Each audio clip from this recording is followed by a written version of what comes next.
نبی پاک صلی اللہ تعالی علیہ وسلم نے فرمایا دو آنکھیں دوزخ میں نہیں جائیں گی۔ یا رسول اللہ صلی اللہ علیہ وسلم اتنا کرم، وہ دو آنکھیں کون سی ہیں؟ فرمایا ایک وہ جو اللہ کی راہ میں رات جاگتی رہی، کسی سرحد پر پہرا دیا، کوئی ڈیوٹی کی، کوئی خدمت کی، راہ خدا میں جو آنکھیں بیدار رہی راہ خدا میں، دوزخ میں نہیں جائیں گی۔ اور دوسرا فرمایا جو رب کی یاد میں رو پڑی، جس سے خشیت آئی، جو ڈر گیا، پر ڈرا اللہ کے، آنسو فار سیل نہ ہو، کوئی اداکاری کا ماحول نہ بنائے، وہ اس طرح نہ ہو رو رو کے دعا، رکت انگیز دعا، اور فلاں کیا بات، فلاں کے بڑا رلایا اور فلاں میں بڑا درد تھا اور فلاں کے آنسو نکل آئے اور پیر صاحب قبلہ رو ہی پڑے۔ فار سیل نہ ہو چیزیں، اداکاری نہ ہو، اس کی طبیعت پر پورا اثر ہو۔ اور جب خشیت کے ساتھ وجود کانپتا ہے، وہ کسی نے کہا تھا کہ آنسو قربت کا سبب ہوتے ہیں، جب آپ کی روح کسی کی روح سے ملتی ہے تب آنسو نکلتے ہیں۔ جب تو اللہ سے پورا جڑ جاتا ہے نا، جب رسول کائنات کی بارگاہ سے تیری پوری توجہ لگ جاتی ہے، پھر آنسو بن کر دل تے پار پوے جس ویلے ادو پار بناون اکھیاں تے بے درداں محبوباں دے سارے ناز اٹھاون اکھیاں۔ عزیز دوست، جب آپ پورے طور پر جڑ جاتے او یارو، کتنا روئے ہیں مسلمان اقوام متحدہ کے سامنے جا کے، کتنی قراردادیں پیش کی تم نے سلامتی کونسل میں، حتیٰ کہ مسلمانوں کے جو امیر ملک تھے ان کی تنظیمیں بنی، کوئی مسلمانوں کی داد رسی کو نہیں پہنچا۔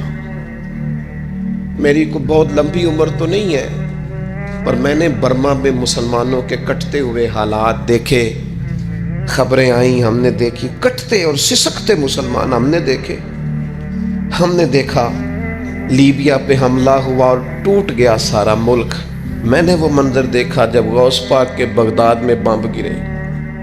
ہم نے وہ دور دیکھا جب کسی نے خبر دی کہ کربلا میں پھر سے کربلا برپا ہے۔ ہم نے وہ منظر دیکھا جب پتا چلا کہ پھر سے مولا علی کے نجف اشرف کو اجاڑا جا رہا ہے۔ ہم نے وہ سارے منظر بار بار دیکھے، بار بار سنے، اور اب تو شرم آتی ہے۔ میرا دل کرتا ہے میں فلسطین کا نام نہ لیا کروں، شرم آتی ہے۔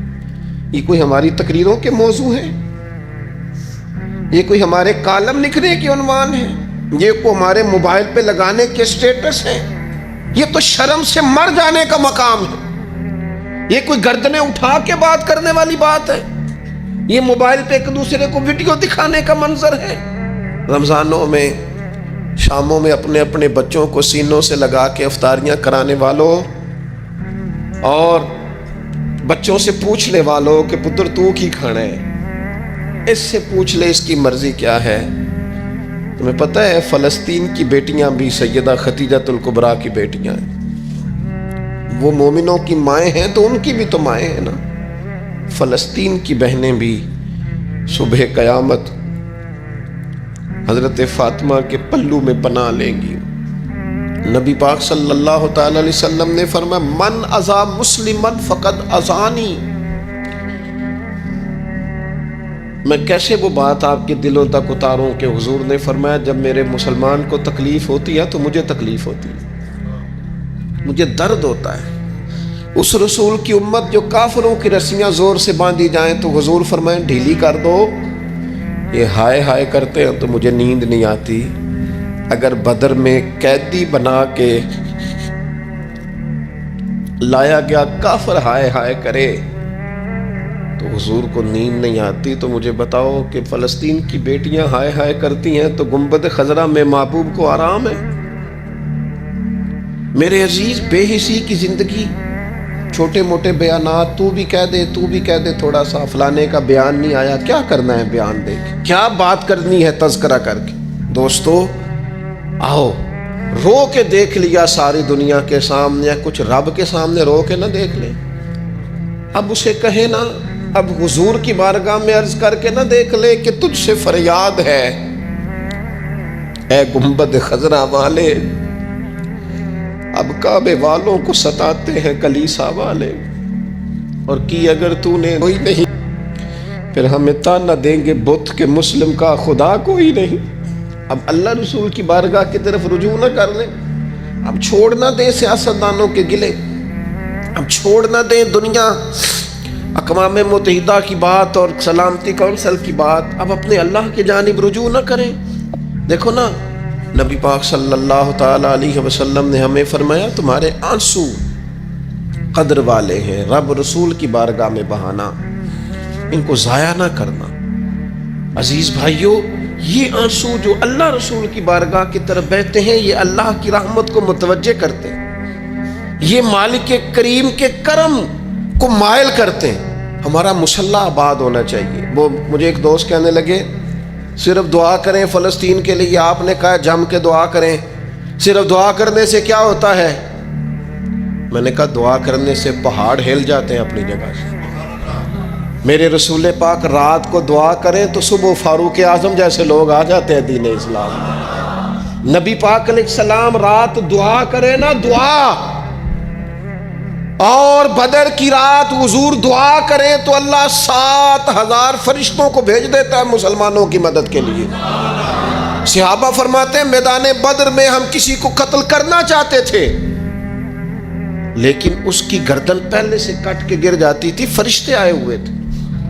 آج ہمارے ساتھ اللہ کی مدد ناراض ہو گئی ہے، ہم سے رب کی مدد ناراض ہے۔ ہماری مجموعی غلطیاں، قومی کوتاہیاں، بددیانتیاں، رشوت خوریاں، ہمارے جھوٹ، ہماری بد اخلاقیاں، مجموعی طور پر سوسائٹی کی مادہ پرستی، اخلاقی رویوں کی گراوٹ، لوٹنا، اپنا حصہ وصول کرنا، جگہ جگہ پہ کمیشن مقرر کرنے، ہر شخص کا ذات کے لیے سوچنا، اللہ کی مدد پھر روٹ جایا کرتی ہے، ناراض ہو جایا کرتی ہے۔ سب سے ضروری کام یہ ہے، سب سے ضروری کام کہ اللہ کی مدد شامل ہو۔ سب سے ایک صحابی تھے، ایک جگہ انہیں شہید کیا جا رہا تھا، تو کافر چاہتے تھے کہ ہم ان کی لاش کو معاذ اللہ ثم معاذ اللہ بے حرمتی کریں۔ انہوں نے عرض کی مالک تو میرا مددگار ہے، اس بیابان جنگل میں میری مدد کرنا۔ شہد کی مکھیاں آ گئیں، ان کے پورے وجود کو چھپا لیا، کوئی چیز قریب آئی نہیں، اور لوگ کہتے ہیں مکھی اٹھ کے بیٹھے تو زخمی کر دیتی ہے، لیکن وہ اٹھ کے گئیں تو وجود پہلے سے زیادہ تر و تازہ تھا۔ اللہ نے محفوظ کر لیا وجود ان لوگوں کا، اللہ نے حفاظت فرمائی، اللہ کی مدد شامل تھی، اللہ کی مدد۔ ایٹم بم تم نے بنا لیے، ہتھیار تم نے سجا لیے، دولتیں تم نے جمع کر لی، بڑے بڑے تم نے ادارے قائم کیے، اب ایک کوشش اور بھی کرو، رب رسول کی بارگاہ میں رو تاکہ تمہیں اللہ کی مدد بھی ملے، تمہارے اندر حوصلہ بھی پیدا ہو، تمہارے اندر شعور بھی بلند ہو، اپنی ذات سے اٹھ کر سوچنے کی تمہیں طاقت بھی میسر آئے۔